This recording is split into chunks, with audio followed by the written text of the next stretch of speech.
TH, THT. Kalau sarjana pendidikannya saya tahu. Kalau CH dan CHT itu kepanjangan dari apa ya Mas ya? Certified Hypnosis sama Certified Hypnotherapy.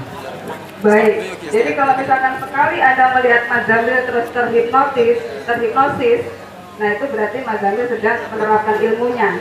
Atau kalau tidak, berarti audiensnya yang bersugesti ya Mas ya? Iya.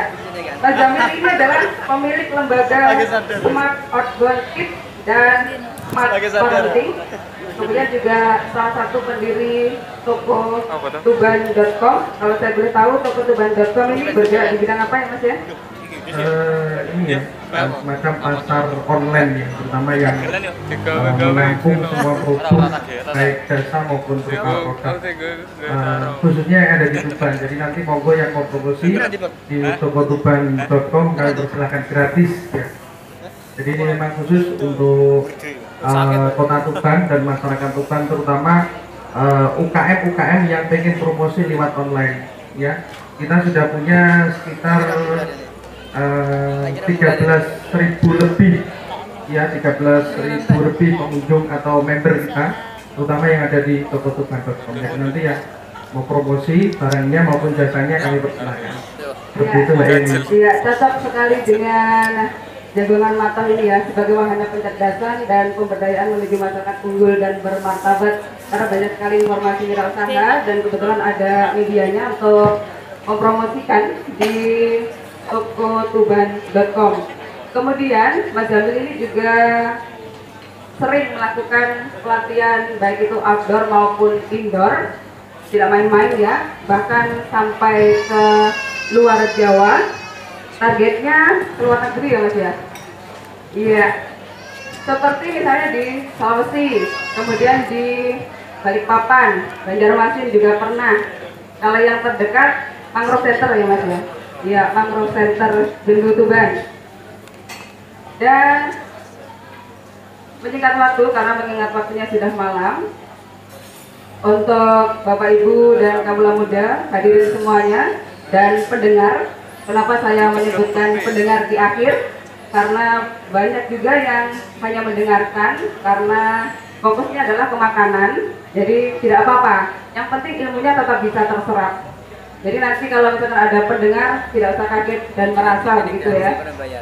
Baik, langsung saja kita sambut Mas Zamil Edogawa dengan tema malam hari ini adalah mengawal dan mensugesti anak di era teknologi digital. Berikan aplaus yang meriah untuk Mas Zamil. Bismillahirrahmanirrahim. Assalamualaikum warahmatullahi wabarakatuh. Alhamdulillah wa syukurillah la nikmatillah la haula wala quwata illa billah. Rabbi shrah li sadri wa yassir li amri wahlul 'uqdatam min lisani yafqahu qawli. Bapak, Ibu sekalian yang kami hormati, khususnya Kepala Dinas Perekonomian Pariwisata Kabupaten Tuban serta jajarannya, serta para guru-guru saya yang hadir pada malam hari ini, dan kepada para pengunjung rest area yang sangat kami hormati. Sehat semua nih hari ini, bahagia semua nih hari ini. Ya, bagi Bapak Ibu sekalian maupun pengunjung hari ini yang datang di rest area, kalau kurang bahagia atau tidak bahagia, pura-pura saja bahagia gitu. Ya, karena dengan kepura-puraan akan mendekati pada kenyataan sebenarnya. Bisa lihat tangan saya semua? Bisa lihat tangan saya semua? Bisa lihat tangan saya semua? Oke, terima kasih. Bapak Ibu sekalian yang sangat kami hormati, seperti tadi disampaikan oleh Mbak Yeni yang selaku moderator. Jadi saya kenalkan juga Mbak Yeni ini salah satu penyiar radio yang ada di Kabupaten Tuban ya. Mungkin ada asing yang suaranya, ya ini Mbak Yeni yang ada di Vidya FM. Sekalian saya kenalkan, tepuk tangan untuk Mbak Yeni. Radia, mohon maaf bukan Vidya ya. Ya, Bapak Ibu sekalian yang sangat luar biasa, seperti tadi disampaikan Mbak Yeni, sudah perkenalan, kita langsung ke materi saja. Jadi Bapak Ibu sekalian, kenapa saya menekuni dunia parenting ini? Bapak Ibu sekalian, usia saya terlalu muda. Banyak orang, terutama audiens saya ngomong, kamu anak muda, putus saya, anak saya, ngapain harus ngomongi saya? Oke, silakan. Saya tanya pada orang-orang yang seperti itu, bertanya, saya tanya, pernah lihat surga? Pernah lihat surga? Mereka pasti jawab tidak pernah. Tahu dari mana? Dari guru saya. Yakin surga ada? Yakin. Kalau yakin surga ada, walaupun Anda tidak pernah melihat surga, tapi Anda sangat meyakini keberadaan surga, yakin sekali. Sama seperti itu. Walaupun saya belum punya banyak anak, sementara ini anak saya baru satu, dan istri saya tetap satu, ya, karena saya salah satu penganut aliran anti poligami. Ya, kalau ada yang poligami ya silakan, tapi kalau saya pribadi tidak setuju atau kurang setuju dengan poligami. Kalau poligami itu bukan level saya, itu levelnya nabi saya. Bapak Ibu sekalian yang sangat kami hormati, saya pakai slide saja ya. Apa kabar semuanya? Sehat? Sehat semua ya? Oke, kalau saya tanya apa kabar hari ini, jawabannya sambil dadanya masing-masing ya, dada kiri ditepuk. Alhamdulillah sehat. Angkat kedua tangannya, very happy. Saya boleh berdiri Bapak Ibu sekalian? Oke, saya berdiri ya.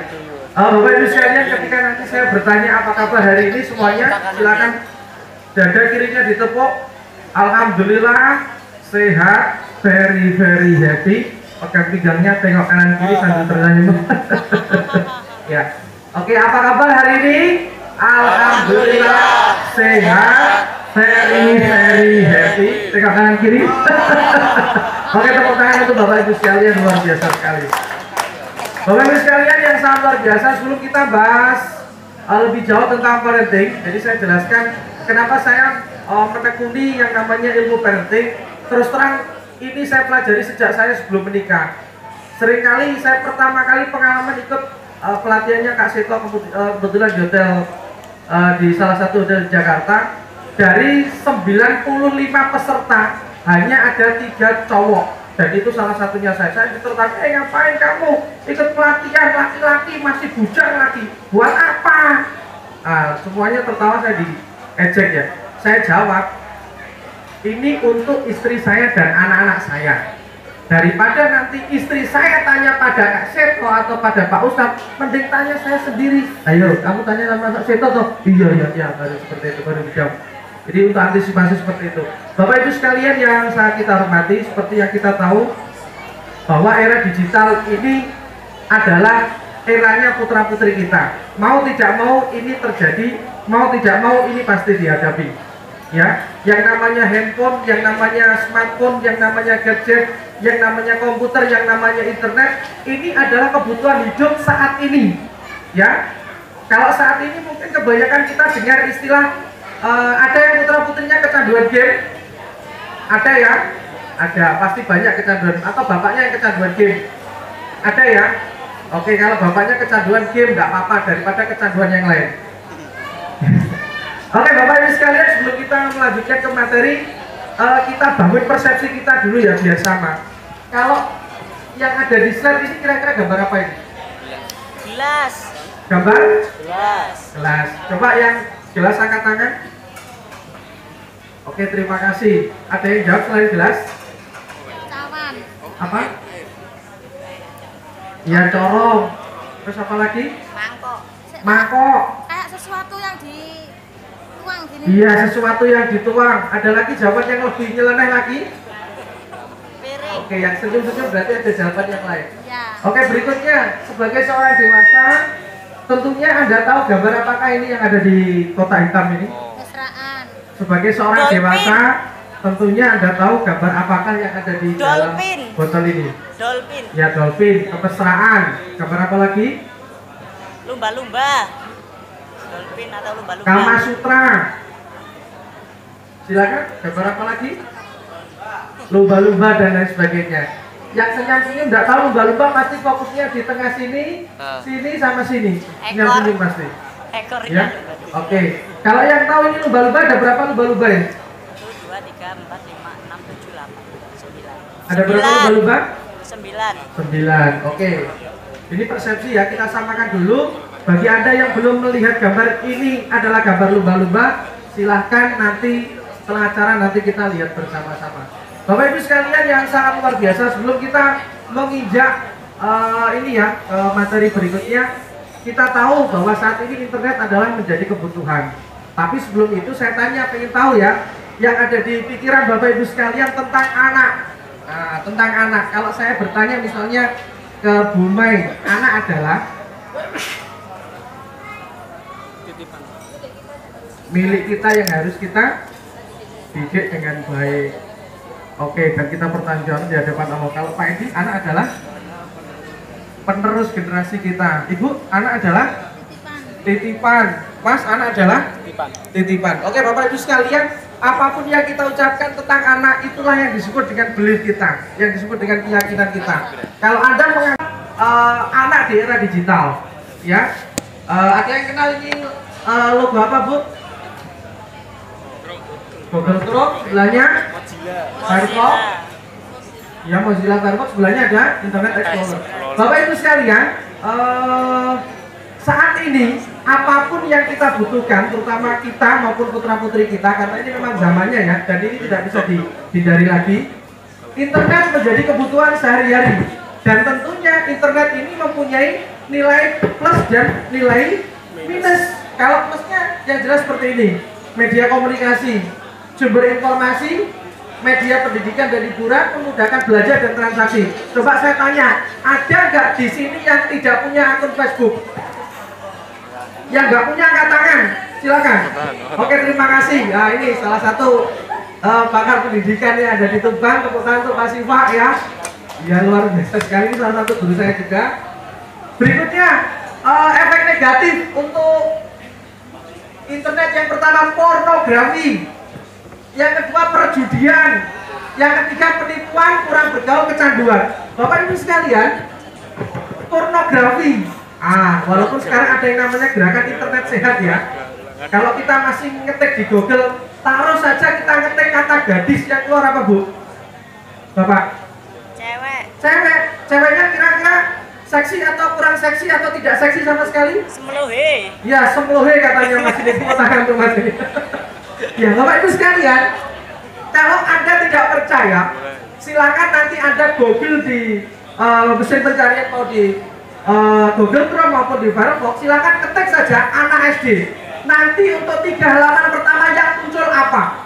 Silakan. Saya baru kemarin coba anak SD.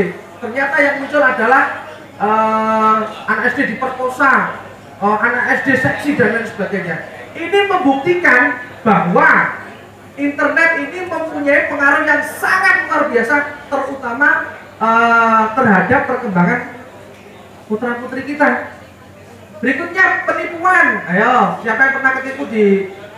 Iya, yang pernah ketipu? Bisnis online pernah ketipu? Oke, termasuk saya, Bu, pernah ketipu sekitar 2 juta, Bu, gara-gara ya saya terlalu nafsu ya. Terutama modusnya saat ini adalah ketika kita menawarkan sebuah barang, ini informasi saja, dengan harga taruh saja tanah 1 miliar. Nanti pasti akan ada yang telepon, Pak, saya berminat tanahnya, saya sudah transfer 20 juta sebagai DP.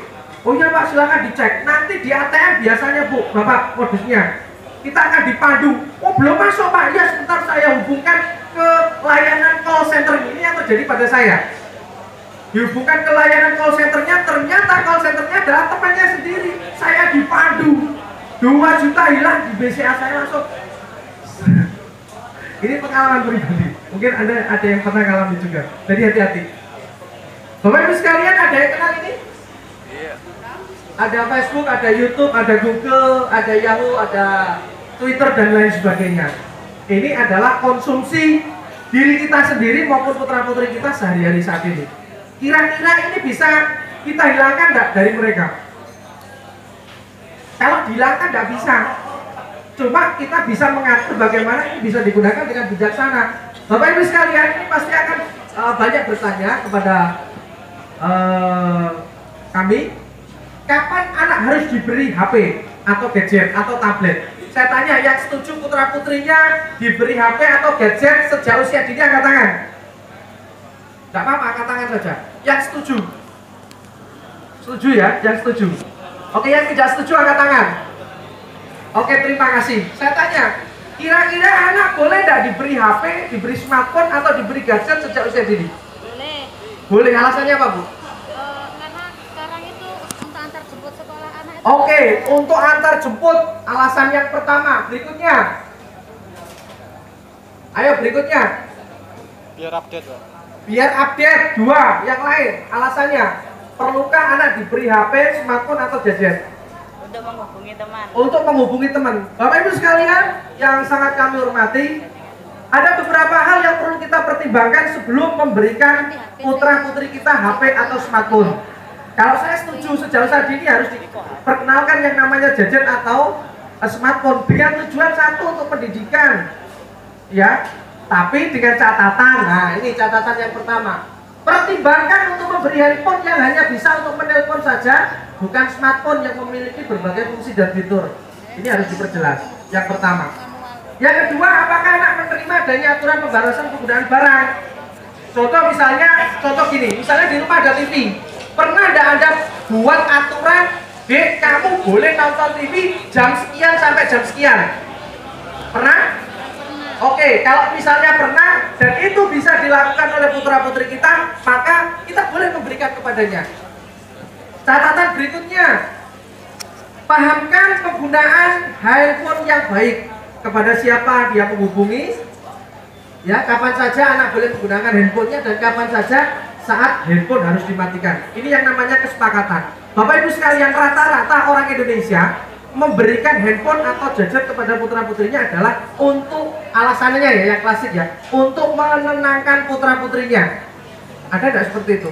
Biar anaknya tidak rewel, dikasih gadget, ya, smartphone, kasih ini ya, tablet terbaru dari Samsung misalnya.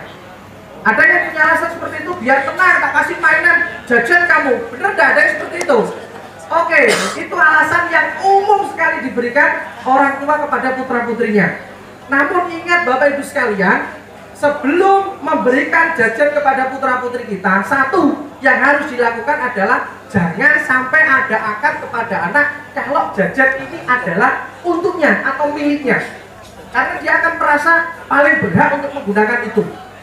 Saran saya yang pertama adalah kalau Anda beli jajan maupun smartphone atau laptop dan lain sebagainya, Anda harus ngomong akadnya, ini ayah yang beli dan ini untuk ayah. Dia pasti bertanya, katanya untuk ayah kok tidak pernah dipakai. Ya wes, kalau adik mau pakai, adik pinjem ya. Ayo. Ini yang pertama yang harus dilakukan. Jadi dia biar tidak merasa memiliki jajan atau smartphone tersebut. Rata-rata orang tua sudah ini sebagai tanda kasih sayang ibu, tanda sayang ayah kepada adik, ayah berikan smartphone terbaru. Bahaya enggak seperti itu? Bahaya enggak? Bahaya. Berikutnya, beri contoh yang baik kepada anak dalam penggunaan handphone. Kebanyakan orang tua nyuruh anaknya enggak mainan Android dan lain sebagainya, tapi saat tertentu orang tua juga enggak tahu diri, makan BBM-an asik, anaknya minta ini, sebentar, ibu lagi sibuk. Nah, itu hati-hati loh ya. Ya, itu hati-hati. Jadi kita sering melarang kepada putra-putri kita, tapi kita nggak tahu dengan diri kita sendiri, itu berbahaya. Berikutnya, yang kami sampaikan adalah hati-hati dengan video game, baik itu online maupun offline. Kebanyakan saat ini video yang bertebaran di dunia maya, terutama Facebook, ini saya ambil salah satunya dari Facebook, Bu. Namanya Sword of Angel. Jadi di game itu ada tantangan kemon. Apakah kau berani menghamiliku? Ada lagi satunya, berani merebut istri orang. Ini bener Bu di Facebook, kalau enggak percaya nanti silahkan cek, ini namanya gamenya Sword of Angel, Sexy Three Kingdom, Joy Speed Texas, Hold'em Poker, Sword of Angel ini. Silahkan dicek nanti. Ini sangat berbahaya sekali, terutama bagi anak-anak. Dan apakah Anda tahu anak-anak kita main? Tidak tahu. Makanya orang tua, ya terutama saya yakin yang hadir di sini, ini pasti tidak ada yang gaptek. Kalau anak punya Facebook, usahakan orang tua juga punya Facebook dan berteman dengan dia. Kalau anak tidak mau berteman dengan orang tua, ini mesti ada sesuatu yang salah, terutama di Facebook. Karena apa, Bapak Ibu sekalian, era saat ini, ya anak-anak itu lebih nyaman curhatnya di Facebook atau di Twitter daripada dengan orang tua yang benar enggak? Ayo. Beruntungnya Anda saat ini yang anak-anak Anda masih mau sharing dan curhat pada Anda. Anda termasuk golongan yang beruntung itu. Ya, karena kebanyakan apa? Anak-anak saat ini sudah Males curhat sama orang tua, karena apa? Nanti pasti salah saya. Belum apa-apa pasti salah. Mending curhat sama Facebook. Paling ya kalau di Facebook benyun sewu. Kita menempatkan diri kita sebagai seorang artis mini. Ketika buat status, kita pasti berharap siapa ya yang like, siapa ya yang komen. Bener dah? Karena kita menempatkan diri sebagai seorang artis mini untuk diperhatikan banyak orang. Apalagi status-statusnya yang alay. Ih, capek banget. Ini gurunya tahun berapa sih kelahirannya? Jadul banget. Pernah ada seperti itu? Ada? Ada. Ya, lagi ngapain aja update status itu putra-putri kita saja. Hati-hati Bu ya. Berikutnya Bapak Ibu sekalian, putra-putrinya ada yang suka main game baik di PS 1, 2, 3 atau di komputer, angkat tangan. Ada. Kalau ada yang putra-putrinya sering bermain game di komputer atau di PS 1, 2, 3, ada ya? Oke, Bapak Ibu sekalian, satu hal yang jarang dicermati oleh orang tua ketika membelikan putra-putrinya kaset atau CD game. Ini jarang memperhatikan ini Bu, petunjuk pojok bawah ini Bu, pojok kanan bawah ini. Ini ada keterangan E, C, ada E saja, ada E plus 10, ada T, ada M, ada PC, ada RP. Ini maksudnya apa? Ini jarang yang diketahui oleh orang tua.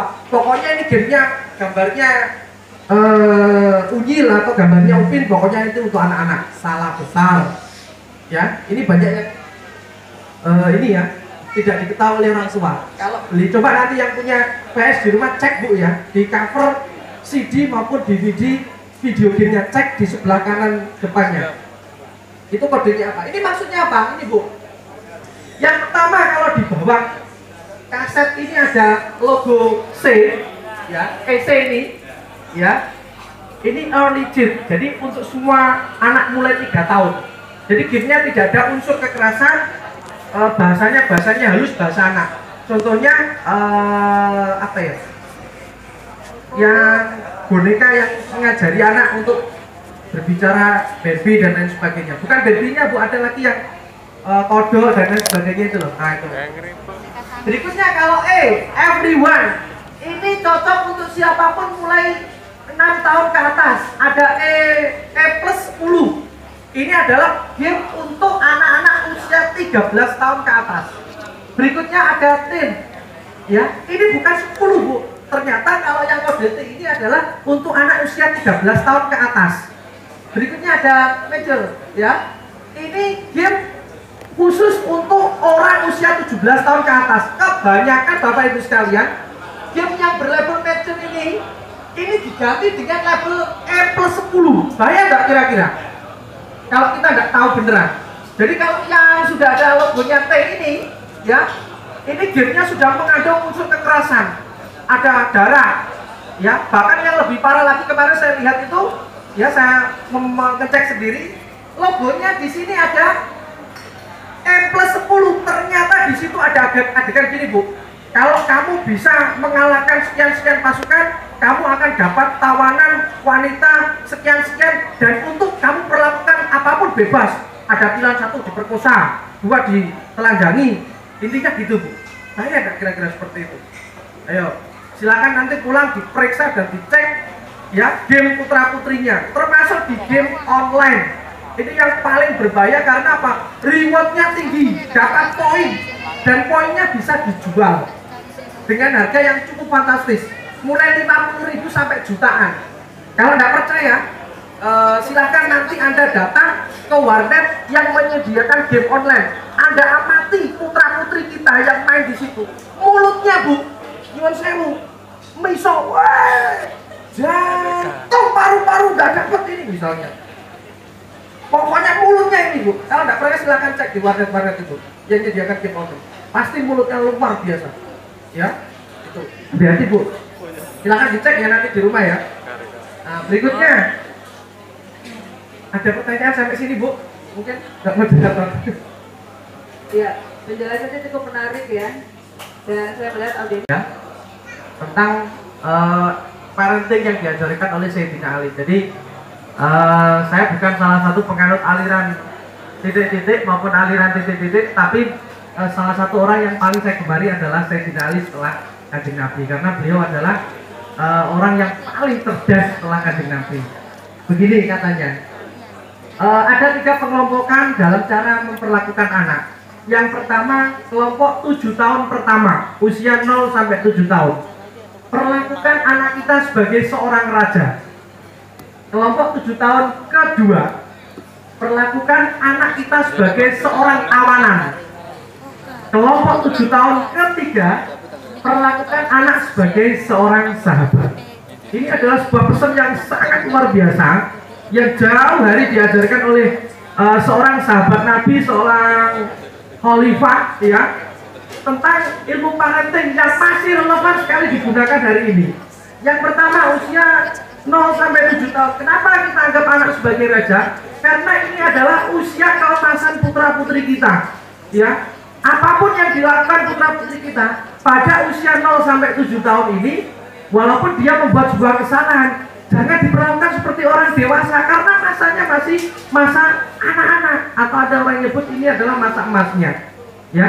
Jadi berbahagialah Anda putra putrinya yang dirawat sendiri, ya, dibimbing sendiri, dijaga sendiri, terutama usia-usia emas ini, ya. Saya bukan anti wanita berkarir, tidak, tapi saya sarankan bagi Anda yang tidak berkarir atau tidak ada aktivitas yang berkaitan dengan kedinasan dan lain sebagainya, lebih baik putra putrinya dirawat sendiri. Berikutnya, kalau usia 7 tahun kedua, perlakuan sebagai tawanan. Ini dalam artian tawanan Islam, yang mohon maaf yang non Muslim, ya. Jadi kalau dalam Islam itu tawanan itu luar biasa sekali diperlakukan, bukan diinjak-injak, bukan disiksa, tidak, tapi sebagai tawanan ini maksudnya adalah mereka bebas melakukan apapun, tapi dengan catatan di bawah aturan dari pengawasan kita. Misalnya anak nggak mau sholat, kita berhak marahi mereka, karena ini sudah waktunya mereka untuk belajar sholat. Misalnya untuk belajar hal-hal baik, wajib kita. Kalau perlu dihukum ya di usia ini. Makanya dalam sebuah hadis, pada usia ini boleh dipukul, ya. Boleh dipukul, dan dalam artian tidak dianiaya loh sampai patah tulang dan lain sebagainya, tidak, tapi sehalus mungkin. Berikutnya, kelompok 7 tahun ketiga, perlakukan putra putri kita sebagai seorang sahabat. Kalau pada usia 7 tahun ketiga, anak-anak kita diperlakukan seperti 7 tahun kedua, yang terjadi apa? Akan terjadi pembelotan besar-besaran. Anak akan berani sama orang tua, anak akan kabur, anak akan tinggal dan lain sebagainya. Di usia 7 tahun ketiga ini, karena memang dia seharusnya tidak diperlakukan sebagai 7 tahun kedua atau 7 tahun pertama. Itu. Jadi misalnya Bu Lulu, anaknya menuntut, oke, itu wajar, ya, itu wajar. Seorang anak menuntut untuk diberikan sesuatu yang lebih. Tinggal pinter-pinternya orang tua menyampaikan, ya. Dan ini memang gampang-gampang susah dulu, ya, untuk menjelaskan kepada putra-putri kita. Tapi kita harus tegas terhadap anak-anak, terutama di usia 8 sampai 14 tahun ini. Dan perlu diketahui bersama bahwa usia paling berbahaya untuk remaja saat ini adalah bukan 17 tahun, tapi mulai 13 tahun ke atas. Jadi pengen tahu apapun, pengen coba kenalan baru, hal-hal yang baru, bahkan kejadian terbesar terutama kasus nyuwun sewu frisek dan lain sebagainya terjadi di usia kedua ini, Bu, bukan di usia ketiga. Kalau dulu memang frisek betul, tapi saat ini tidak. Di usia kedua ini, 7 tahun kedua, ini adalah usia yang paling berbahaya. Kalau sekarang SMP, ini yang paling labil, bisa dikatakan ABG paling labil itu sekarang di SMP, ya, ABG labil itu, Bu, ya. Terima kasih. Ya, tanyanya cukup berat nih. Bapak Ibu sekalian, kalau kita lihat perkembangan putra putri kita saat ini, saya kemarin ada cerita, Bu. Salah satu teman saya tinggal di Depok, ya, kemarin di Tuban. Kebetulan saya dolan ke rumah mbahnya. Saya kan berjulukan sama mamanya, itu saya tanya, ini loh, Mel sudah punya pacar, bilang gitu, ya, kelas 1 SD. Saya tanya, Mbak sudah punya pacar? Sudah. Pacaran itu apa sih? Dia ngomong gini, pacaran itu buka baju, nah, dan seterusnya. Sampai langsung saya tidak berani melanjutkan bertanyanya. Jadi walaupun itu hanya sebuah celoteh, walaupun itu hanya sebuah jawaban kalau menurut saya agak ngawur, tapi saya takut, Bu. untuk bertanya lebih lanjut. Seorang anak tinggal di Depok kebetulan, kelas 1, ketika ditanya pacaran itu apa, dia jawabnya pacaran itu buka baju, buka celana, kemudian apa ya, saling tumpang-tumpang gitu. Saya langsung tek gitu, tidak berani lanjutkan. Saya ngomong pamannya dan lain sebagainya sama orang tuanya, sharing-sharing. Ternyata sampai seperti itu pengertian mereka tentang pacaran. Saya enggak kira-kira seperti itu. Kalau Tuban bagaimana? Tuban Bapak Ibu sekalian, kalau boleh cerita, banyak sekali hal yang pernah kita temui, bahkan kita sedikit membantu, terutama kasus-kasus anak yang ada di Kabupaten Tuban. Walaupun kita nggak punya klinik atau apa, kita siap datang ke rumah biasanya untuk membantu sharing. Ada kasus yang pertama, orang tua disandra, ibu sama adik disandra, baru kelas 4 SD, bawa pisau, ibunya di dalam kamar, sama adiknya dikunci dari luar, disandra Bu. Ini Tuban Bu. Saya nggak sebut merek nama ataupun sekolah enggak. Ini real ini. Jadi adik sama bundanya disandra di luar. Ya alhamdulillahnya si ibu itu bawa HP minta tolong kepada tetangga sebelahnya. Kemudian kami dihubungi, mungkin takut ya karena bawa pisau tadi ya, pisau dapur itu ya. Ternyata temennya bukan putra putrinya ya. Kalau saran saya, kalau misalnya ada pilihan, ini pilihan. Kalau misalnya segala jalan sudah ditempuh Bu ya, misalnya kita sudah sharing sama putra putri kita mampu menjelaskan, itu biarkan mereka. Itu menurut aturannya kan salah Bu ya. Itu kan salah misalnya. Jadi yang bukan muhrim apalagi berhubungan seperti itu. Kita sampaikan kepada dia, ngomong dari hati ke hati. Dan satu lagi Bu, ketika anak curhat itu cari posisi yang paling nyaman. Jangan posisi waktunya dia bermain, waktunya dia belajar, jangan diajak masalah, berbicara tentang masalah. Kalau dia sedang tenang, misalnya mau tidur atau setelah mengaji dan lain sebagainya, baru diajak komunikasi, itu lebih tenang. Makanya Bapak Ibu sekalian, salah satu hadisnya Nabi, jika engkau marah dalam posisi berdiri, duduklah. Jika duduk masih marah, berbaringlah. Jika berbaring masih marah, berwudulah. Itu kan pegangan yang sangat luar biasa bagi saya. Dan hak seorang orang tua marah itu boleh marah, tapi syarat dan ketentuan berlaku. Kalau marah kepada putra putri kita, contohnya Bu ya, ini ada kasus pagi ibu marah kepada anaknya, anak berangkat sekolah pulang, duhur ketemu lagi, ibu masih marah lagi dengan masalah yang sama. Anak main keluar, asar main pulang lagi, marah lagi. Anak keluar belajar les, maghrib pulang lagi, marah lagi dengan kasus yang sama. Kira-kira yang dewasa itu anaknya atau ibunya seperti itu? Ada Bu seperti itu Bu? Ada ya? Banyak, tapi di Amerika tidak ada paling. Jadi kalau marah sama putra putrinya satu Bu, harus ada aturan. Yang pertama, diniatkan dulu marahnya. Misalnya Bismillahirrahmanirrahim, niat ingsun ngomennya anakku ben nakale ilang lillahi ta'ala. Ini untuk kita sendiri. Yang kedua, tentukan timingnya. Niat ingsun marah kepada putra putri kita hanya 5 menit. Setelah itu tidak boleh marah lagi. Itu aturan marah yang baik dan benar. Dan yang ketiga, marahnya harus pada saat yang tenang, bukan pada saat anak waktunya belajar, waktunya bermain. Bagi mereka itu mengurangi hak-hak mereka. Sama Bu, anak itu seperti kita, cuma casingnya yang kecil. Haknya sama, kewajibannya sama. Kalau misalnya haknya mereka waktunya bermain, kita sita untuk dimarahi. Kira-kira sakit hati tidak? Sakitnya tuh di sini akhirnya. Seperti itu. Kalau kembali belum tadi, itu Bu ya, yang pertama kalau dia putra putrinya diajak ngobrol, jangan pada saat itu. Yang pertama. Yang kedua, hindari kata-kata negasi atau kata-kata negatif. Hindari kata-kata jangan, tidak. Adik misalnya, contoh kalimatnya, adik kamu jangan bermain pada jam sekian. Hindari kata-kata seperti itu Bu. Karena apa? Kebanyakan anak usia 0 sampai 13 tahun itu critical factor-nya terbuka dengan lebar, atau pikiran bawah sadarnya seperti menganga. Jadi terkadang anak kita itu rasionalnya belum bisa bekerja dengan baik karena dia masih menggunakan gelombang alfa sama theta. Jadi kalau misalnya seolah-olah kita nyuruh, kamu jangan lari, seolah-olah dia malah nyuruh kita lari. karena itu gelombang bawah sadar yang bekerja. Kebanyakan anak seperti itu. Sering ya, kamu jangan ngomong aja, tambah penasaran pengen ngomong gak karuan. Jangan bermain, tambah bermain seolah-olah dia disuruh. Itu yang kedua.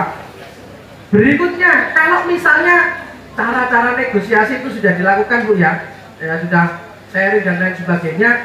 Kalau sudah benar-benar mentok dan tidak bisa ditoleransi lagi, misalnya lingkungannya itu, mending saya sarankan pindah di sekolah yang lingkungannya lebih kondusif, yang istilahnya tidak terlalu vulgar seperti itu Bu. Mungkin di SMP umum Bu ya, itu.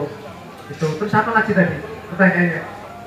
Pertanyaannya bagaimana supaya pesan itu bisa diterima oleh anak? Oke, pesan itu bisa diterima tadi Bu ya, waktu yang tepat, hindari kata-kata negasi itu Bu ya, dan usahakan usia 13 tahun ya, 13 tahun ya, saya ingat 13 tahun ya SMP ya. Usahakan ini Bu ya, ditepuk pundak kirinya kalau sambil menasihati, ditepuk pundak kirinya, dan jangan terlalu banyak kata-kata Bu. Misalnya, adik kamu semakin, misalnya setelah ngobrol sharing tadi, tepuk pundak kirinya sambil dipeluk atau dicium, tepuk pundak kirinya sambil tepuk pelan-pelan. Misalnya, adik kamu semakin patuh pada orang tua, ibu percaya atau umi percaya pada kamu. Itu lakukan berulang-ulang Bu, pasti nanti berubah Bu, nggak sampai 1 minggu. Jadi teknik tepuk pundak kiri adalah teknik yang sangat luar biasa, dan ini biasa digunakan oleh para penggendam. Karena di pundak kiri ini ada sekitar 20.000 sel saraf bawah sadar, terutama yang langsung masuk ke saraf bawah sadar. Makanya kalau Anda lihat Pak SBY dulu ya, kalau nyalami bawahnya pasti kamu hebat, saya bangga punya teman kerja seperti kamu, itu ditepuk puk sambil ngomong itu. Ini orang kanan kirinya presiden itu orang hebat-hebat loh ya. Jadi itu bukan sesuatu yang biasa, tapi itu luar biasa. Seperti itu Bu Lulu. Terima kasih. Ya, semakin malam ternyata semakin menarik ya. Saya ingin tahu semangatnya dulu. Jagongan patuh. Mantap bro. Baik, ternyata yang mengatur hanya satu, sisanya semangat semua ya. Iya. Dan Saya lanjutkan ya. Oh ya, baik. Ya, oke Bapak Ibu sekalian, pernah Anda melihat atau melakukan hal seperti di gambar ini? Kita bertengkar sama pasangan kita, anak kita di samping kita. Pernah enggak? Atau pernah lihat? Bukan panjenengan, pernah lihat enggak? Bapak Ibu sekalian, efek dari marahnya orang tua, bertengkarnya orang tua terhadap anak ini, efeknya bisa seumur hidup. Saya punya teman Bu, dari Tuban juga. Profesinya kebetulan pekerja keras lah. Ya, pekerja keras dulu Bu. Pokoknya pekerja keras sekali. Saya tanya, padahal orang tuanya kaya raya Bu, ternyata dia pekerjaannya di Indonesia agak kasar sekali. Saya buat sebuah ini ya, saya lihat orang tuanya, kamu kok begitu kaya raya, kamu kok seperti ini, saya penasaran.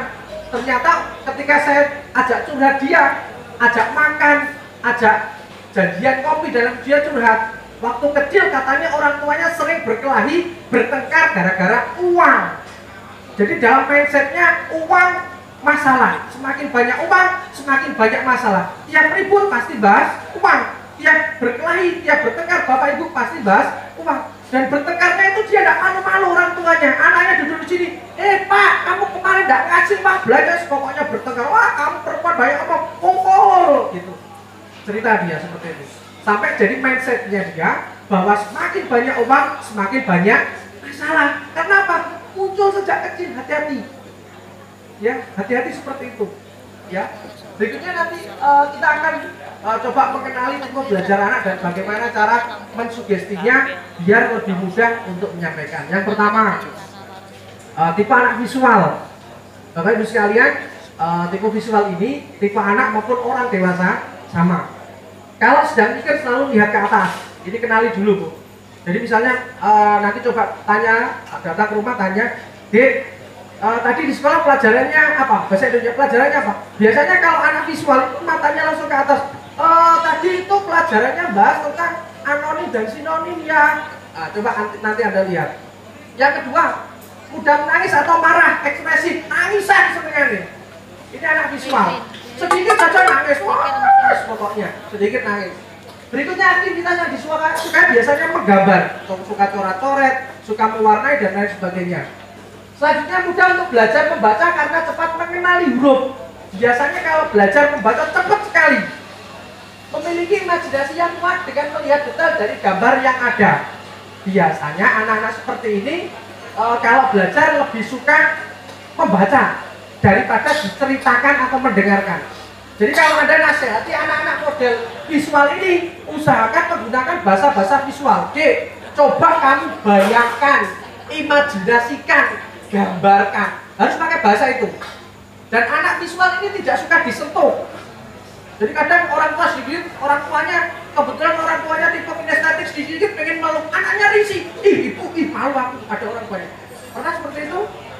Bisa jadi putra-putri Anda adalah termasuk golongan anak visual. Dan kalau misalnya Anda nasihati, Anda harus menggunakan bahasa visual. Dek, coba kau bayangkan, kalau kamu nggak belajar, apa yang terjadi? Kamu guru, misalnya pakai bahasa visual. Itu Bu ya, Pak.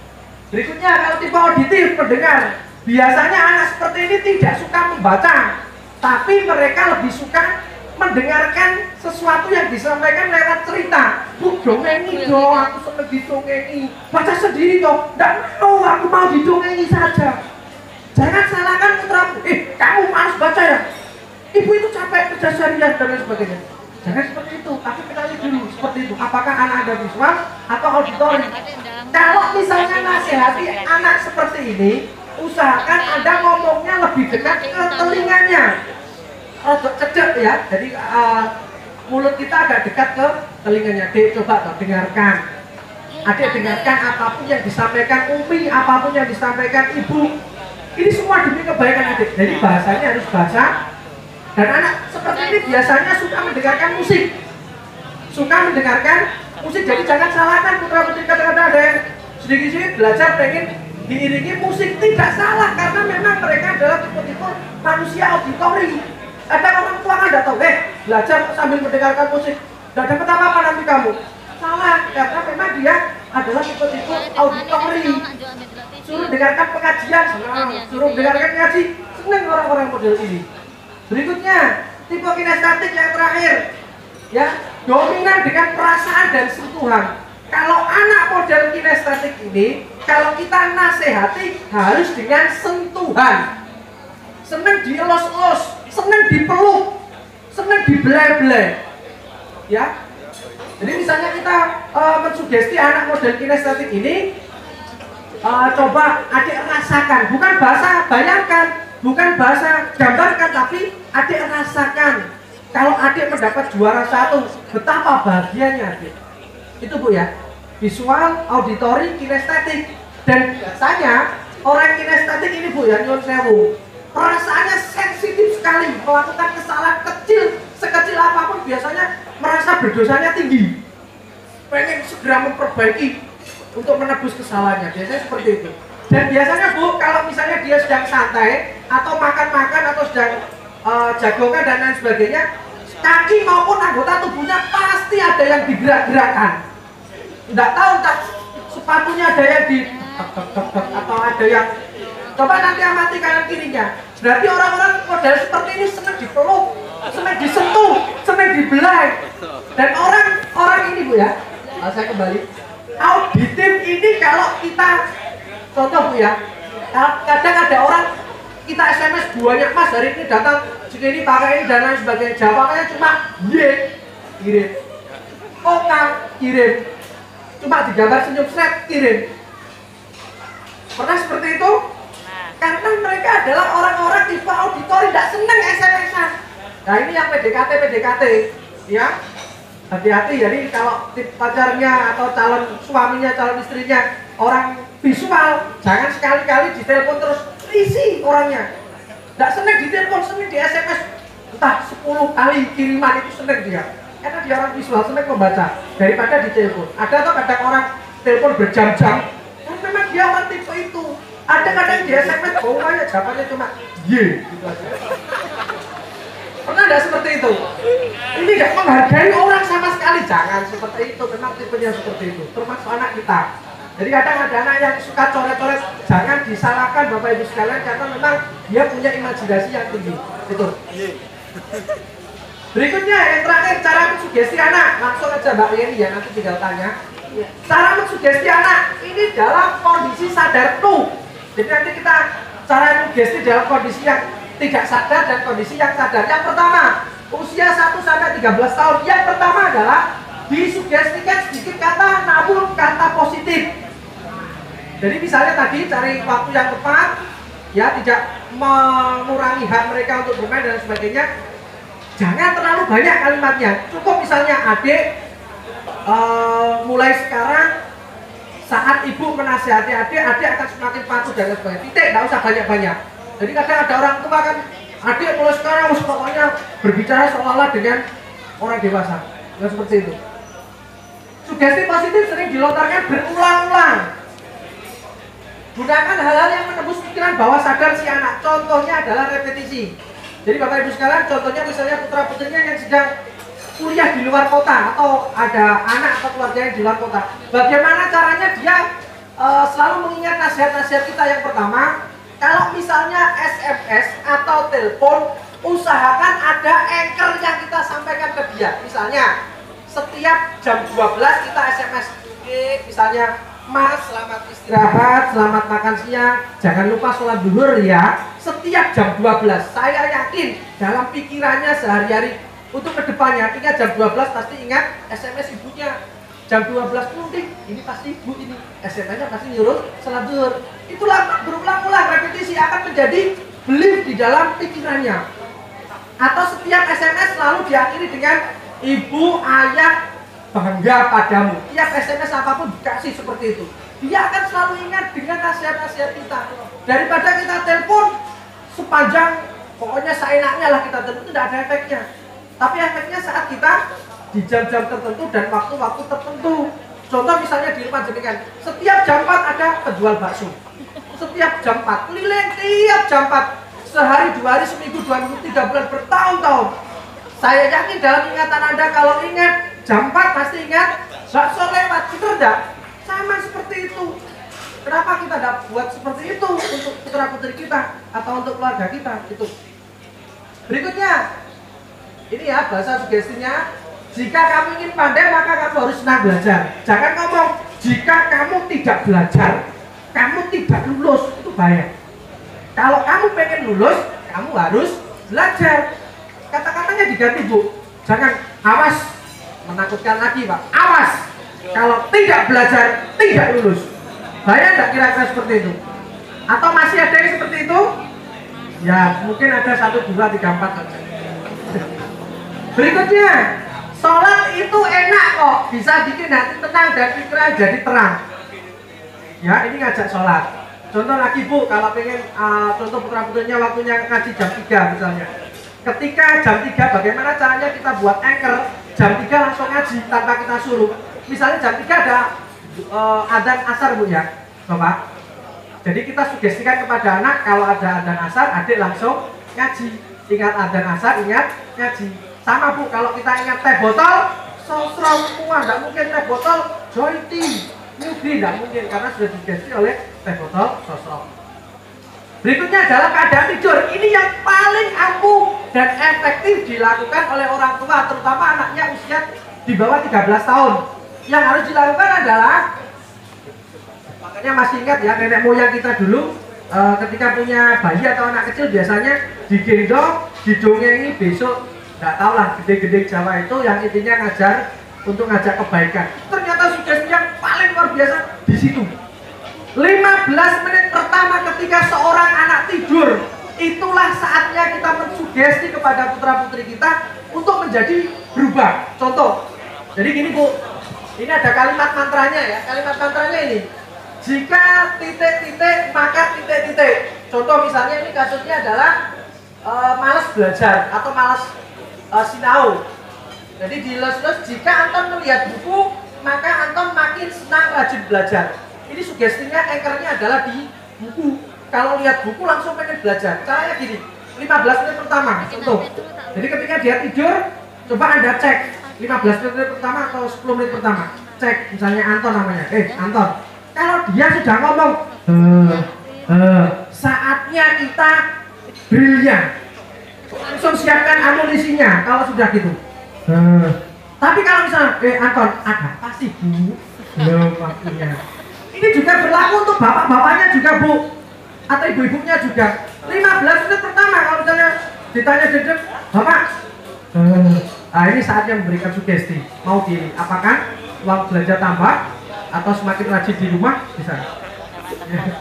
Caranya gini Bu untuk anak-anak. Jadi nanti yang paling ini silakan dibuktikan 2 minggu pasti berubah Bu.